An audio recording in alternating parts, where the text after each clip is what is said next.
Class 10, Chapter 3, Pair of linear equations in two variables. Exercise 3.7, Question number 2. One says, "Give me 100, friend, I shall then become twice as rich as you." The other replies, "If you give me 10, I shall be 6 times as rich as you. Tell me what is the amount of the respective capital." इस question में ये कहा गया है कि एक friend दूसरे friend से कहता है कि अगर तुम मुझे 100 रुपीज दोगे तो मैं तुमसे ट्वाइस एज रिच बन जाऊंगा। ये सुन के दूसरा फ्रेंड रिप्लाई करता है कि अगर तुम मुझे 10 रुपीज दोगे तो मैं तुमसे 6 टाइम्स एज रिच बन जाऊंगा। तो गिवन कंडीशन से हमें ये निकालना है कि उनके पास इनिशियल कैपिटल कितना था।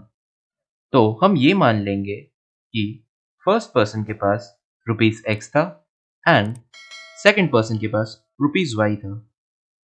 तो अगर फर्स्ट पर्सन के पास रुपीज एक्स हुआ एंड सेकंड पर्सन के पास रुपीज वाई हुआ, तो जब सेकंड पर्सन फर्स्ट पर्सन को रुपीज 100 देते हैं तो फर्स्ट पर्सन के पास हो जाएगा rupees x plus 100 and second person के पास हो जाएगा रुपीज वाई माइनस 100। क्योंकि क्वेश्चन में ये गिवन है कि when the second person gives rupees 100 to the first person, then the first person is twice as rich as the second person. इसका मतलब ये हुआ कि फर्स्ट पर्सन के पास जो मनी है x plus 100, that will be 2 times of the money that the second person has, which is y minus 100. So हम equation इस तरह से फ्रेम कर सकते हैं, x plus 100 equal to 2 times y minus 100.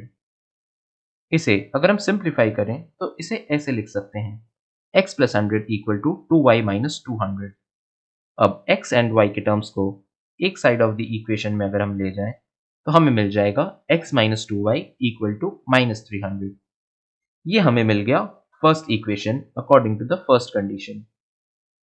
अब नेक्स्ट ये दिया हुआ है कि दूसरा फ्रेंड ये कहता है कि if you give me 10 I shall be 6 times as rich as you. अगर first person gives rupees 10 to the second person, then the first person will have rupees x minus 10 and the second person will have rupees y plus 10. तो अगर first person second person को rupees 10 देता है तो the second person will become 6 times as rich. इसका मतलब the second person will have 6 times the money which the first person has. The first person has x minus 10. Therefore, 6 times of x minus 10 is equal to the money that the second person has, which is y plus 10. अब इसे हम simplify करके लिख सकते हैं 6x minus 60 equal to y plus 10, which gives us 6x minus y equal to 70. ये हमारा second equation बन गया। अब इन दो इक्वेशंस को हम साइमल्टेनियसली सॉल्व करेंगे यूजिंग द एलिमिनेशन मेथड। तो अगर हम इक्वेशन 2 को 2 से मल्टीप्लाई कर दें तो हमें मिल जाएगा 12x minus 2y equal to 140। इसे हम इक्वेशन नंबर 3 मान लेते हैं। अब अगर हम इक्वेशन नंबर 1 और इक्वेशन नंबर 3 को ऑब्जर्व करें तो हम ये देख सकते हैं कि minus 2y is a common term in both these equations. तो अगर हम एक इक्वेशन को दूसरे इक्वेशन से सब्ट्रैक्ट कर दें तो माइनस 2y वाली टर्म एलिमिनेट हो जाएगी। So we will subtract equation 1 from equation 3। ये सब्ट्रैक्ट करके हमें मिल जाएगा 11x equal to 140 plus 300, which gives us the value of 11x as 440 and x की वैल्यू हो जाएगी 40। अब x के इस वैल्यू को अगर हम equation number 1 which is x minus 2y equal to minus 300 में पुट कर दें तो हमें मिल जाएगा 40 minus 2y equal to minus 300।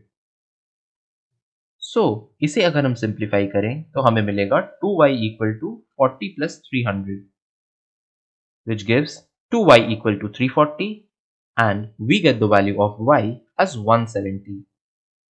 क्योंकि हमने ये माना था कि first person had rupees x and the second person had rupees y, therefore the capital with the first person was rupees 40 and the capital with the second person was rupees 170.